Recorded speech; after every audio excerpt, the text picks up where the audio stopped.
So patch 1.0 is almost over. We have about 10 days left by the time this video goes live probably. And I want to just share my thoughts in terms of 3 characters I felt was quite underrated by myself going to official launch. And once the game released and I actually built the characters, they impressed me tremendously as well. So I actually have my account here with all 4-star characters built at least at level 60 with the exception of Sampo, which I recently just got. So I think the concepts that I'm going to be talking about and what I'm going to be sharing is based on experience and official launch as well. As you can see, I tried them out in many different comps already in terms of my account, as I've already done so many guides on the channel. If you guys are interested in any of these characters, do go ahead and check them out on the channel as well. But we're not going to talk about like standard meta characters that everyone knows about, like Natasha, Fire MC, for example Esther, as well as Tingyun. These are characters like kinda everyone knows are more or less good. But I want to share with you 3 4-star characters that I feel is quite undervalued. And the first one I want to talk about is... Now, the reason why I felt Serval was underrated, in my opinion, like I underrated her personally, I estimated her actually to be more of a gacha 4-star characters in the beta test and stuff like that. So a lot of my impressions on this character was on the basis that you had to pay money or had some random gacha in order to get her. But of course, as we know, she came relatively free for any of you who signed up for pre-registration rewards. You will have Serval as well. So Serval is a free character and she's extremely strong. The reason for that is her base attack is extremely high. Here we can see it's like 572. I have no gear attached on her, which is one of the higher end of the amounts of base attack for characters already. And not only that, she's also quite strong. If we look at her kit here, she does good amounts of lightning damage in an AoE. She does very strong amounts of AoE damage even in her basic attack, because if she basic attacks like a shock enemy, she also splashes it. So making her a very good character to also generate some skill points for the team and not lose out a lot on the damage since her normal attacks are splashing.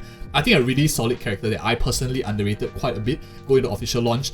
For those of you who don't know and haven't seen, I actually did a comparison of E6 Serval together with, of course, E0 Jingyuan, and I think you will be quite interested with the results that we found, but I still think it's very worthwhile considering, and you will then come to see what I mean by a bit underrated character and does deserve more attention by the community. Her design looks great also, so that's a huge plus as well. I think the second character I want to talk about in terms of characters that I personally underrated. Don't get me wrong, I've always felt this character was really strong. In closed beta test 2, I used her in almost every single match that I had, but a lot of her nerfs were hit on her because the developers knew how good she was, how broken she was, and versatile she is as well. So a lot of numbers were tweaked, and coming to official launch, I was kind of meh in terms of Susang. I didn't feel that she was going to be super good. But when I was playing her and I started to try her out again, despite her nerfs, I actually found that I really like her kit still, even though the damage numbers were modified. And I think that she's a really solid character, and let me give you 2 reasons. So the first thing first, if you look at this chart that I'm going to put on the screen here, you can see that a lot of bosses right now are weak to physical damage. And if you think about the entire roster we have currently, there are only 4 physical characters, and 2 of them are not super meta, like Physical MC and Natasha in terms of physical break damage. Probably not going to be relying that much on them. The other 2 options really is Clara, who is gated behind that 5-star paywall, and also Susang, who is a 4-star character that is gacha as well. So I think she's a very solid physical character, not only because she breaks weaknesses so well in her overall kit. As some of you know, when she uses her ultimate, she goes again. She has a lot of buffs in terms of her passive ability that gets improvements if there's a weakness broken enemy.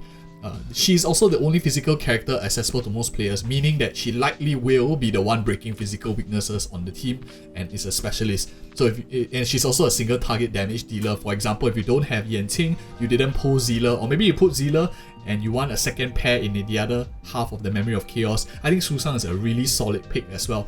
Highly underrated. I think this is where I felt that she needs to be raised again.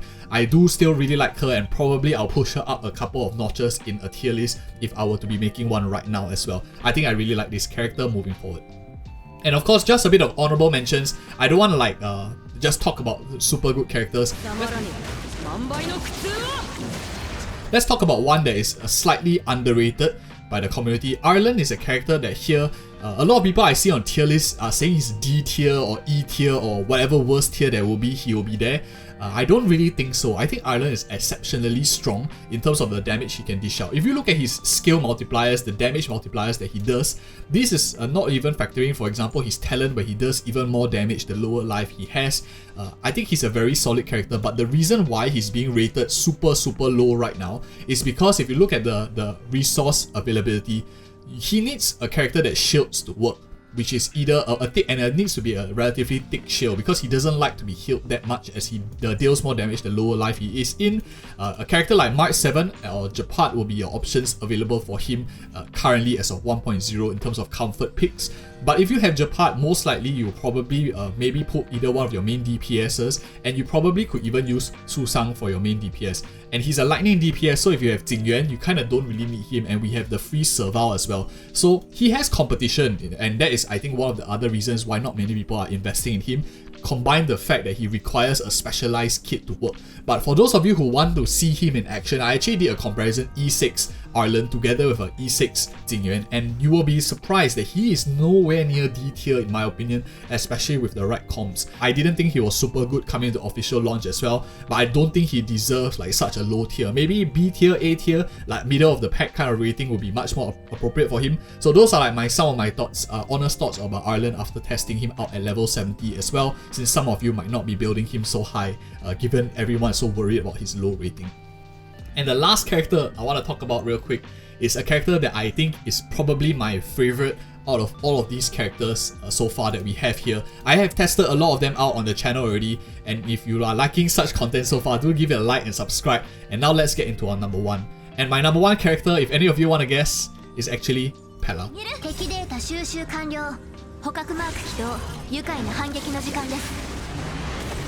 I think this character is extremely strong. Not only does she provide AoE damage, I actually rely on her a lot for AoE damage when I'm pairing together with a character like Zealer to clear certain flaws. So Zealer is like the primary damage dealer, Pela is like the AoE DPS. But not only is she excellent at AoE damage, she also is allowing me to break the enemy's defenses, meaning that she's also in a sense like a pseudo buffer for the team, because when you break the enemies, you increase the damage. And not only does she break damage, she also freezes, because there is a chance that she is able to proc freeze on them when she breaks them with ice weaknesses. Also very strong character. And the reason why I think she got even stronger in official launch is a lot of her multipliers, for example her skill damage, her ultimate damage, basic attack and stuff, or maybe not basic attack but her skill damage and ultimate damage all got tweaked slightly to make her have more damage than it was before. Although I think some of her kits were a little bit nerfed, but overall this makes her not only a support but also a DPS in nature, very becoming of a nihility character, and I really like this character. Very strong character that scales very well with Eidolons. If you have her Eidolons as well, I think she's going to be a great asset to most teams. If you haven't built Pela and you have her lying around, maybe because you were pulling on Zealer's banner and you have a couple of constellations or Eidolons on her, she's a really solid add to your team, offers ice damage. If you don't have, for example, Japad build, you don't have March 7 build, maybe you don't have Yanqing build as well, you don't really have much options in AoE aspect for now. Your only options really is Herta as well as Pela, and I think Pela significantly outperforms for her utility that she gives the overall kit as well. Not to mention that if, for example, you are planning to use a light cone, you could always use a very versatile one like this Luca one here, Resolution Shines as Pulse of Sweat, which gives additional defense break of 12% for enemies also when you, and only nihility characters can use this, so you get even more additional defense break on your enemies to become like a DPS or a defense break specialist. If you like such content, do like and subscribe for more of such future videos. I've done a lot of these build guide videos on the channel for all of these characters mentioned. You guys can check it out as well, and thank you so much for watching. See you in the next video.